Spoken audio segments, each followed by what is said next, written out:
नमस्कार. तिरंगा न्यूज वृत्तवाहिनीवर आपले मनपूर्वक स्वागत. आता पाहूया आजच्या काही ठळक घडामोडी. आवश्यक नाहीये, त्यांना जरब बसली पाहिजे, त्यांना शिक्षा झालीच पाहिजे. ती शासनाला प्रशासनाला आपले त्यांचा तपास करून त्यांच्यावरती खऱ्या अर्थानं दाखल करून त्यांना ती शिक्षा दिली पाहिजे. आणि आपल्या सर्वच ग्रामस्थांचं आपल्या सर्वच नागरिकांची जबाबदारी एक आहे, खऱ्या अर्थानं हे घटना करणारे ईश्वरीला न्याय फाशी द्या, फाशी द्या, जरा खाली बसा ना. फाशी द्या, फाशी द्या, फाशी द्या.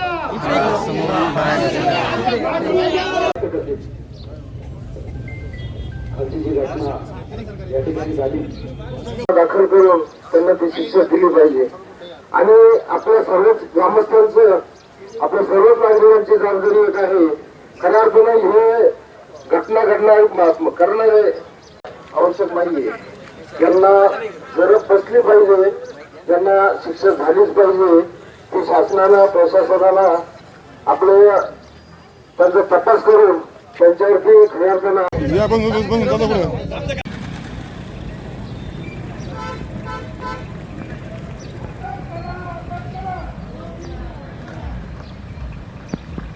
दाखल करून त्यांना ती शिक्षा दिली पाहिजे.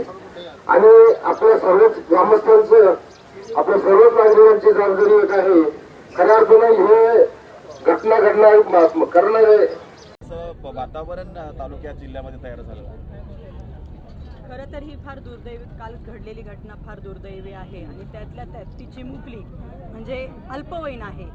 आणि ह्या गोष्टीसाठी आज आपण सगळे इथं उतरलो आहे. पण आपल्या महिलेच्या आपल्या मुलींच्या सुरक्षिततेसाठी आपण कुठंतरी प्रशासनाने आणि पोलिसांनी वेळोवेळी जर अशा विकृतींना वेळेत जर कठोर शिक्षा केली तर अशा प्रवृत्ती घडणार नाही. कारण की आपण बघतोय कोणीही सांगत नाही का अशा घटना असे विकृती आहे यांना की हे, पण यांना ह्या सवयी लागलेल्या असतात. कारण कुठंतरी ह्या अशा अपराधाच्या सवयी कुठंतरी यांना पहिल्यापासूनच असतात. म्हणून ह्या अशा घटना घडताय. अतिशय निंदनीय घटना आहे ही घडू नये आणि ही घडली आहे. तरी घडल्यानंतर काल कुठं भाऊंनी विधिमंडळात असतानाच भाऊंनी हा लगेच तात्काळ अधिवेशनातही प्रश्न मांडला की आमच्या ह्या महिला भगिनी आमच्या तालुक्यातल्या असुरक्षित आहे. 2 दिवसापूर्वी अशी एक घटना घडली आहे. तर यांच्या सुरक्षिततेसाठी आम्हाला फार मदत करणं गरजेचं आहे. म्हणजे ह्या प्रवृत्ती आपण म्हणतो की करणारा हा लहान असेल मोठा असेल, पण मी तर म्हणते लहान ह्या प्रवृत्तींना एवढ्या लहान वयात जर अशा दुर्बुद्धी सुचताय तर कुठेतरी यांना सुद्धा आळा घालणं तितकंच महत्त्वाचं आहे.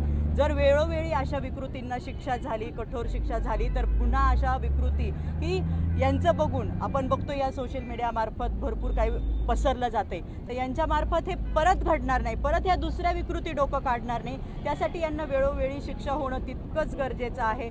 आणि भाऊंनी सुद्धा काल विधिमंडळात हाच प्रश्न मांडला आणि महिला आपल्या बाल विकास मंत्री आदिती तटकरे त्यांनाही तेच मागणी केली की आमच्या या हिला आर्थिक मदत व्हावी आणि कठोरात कठोर कारवाई त्या आरोपीला व्हावी आणि पटकन शिक्षा व्हावी. ग्रामीण भागातील मुली लांबून प्रवास करून येतात, शाळेत जातात, मात्र त्यांच्या सुरक्षितेबाबत कुठल्याही उपाययोजना केल्या जात नाही. CCTV ग्रामीण भागात नाही, त्यामुळे आरोपी सुद्धा सापडत नाही. काय मागणी कराल?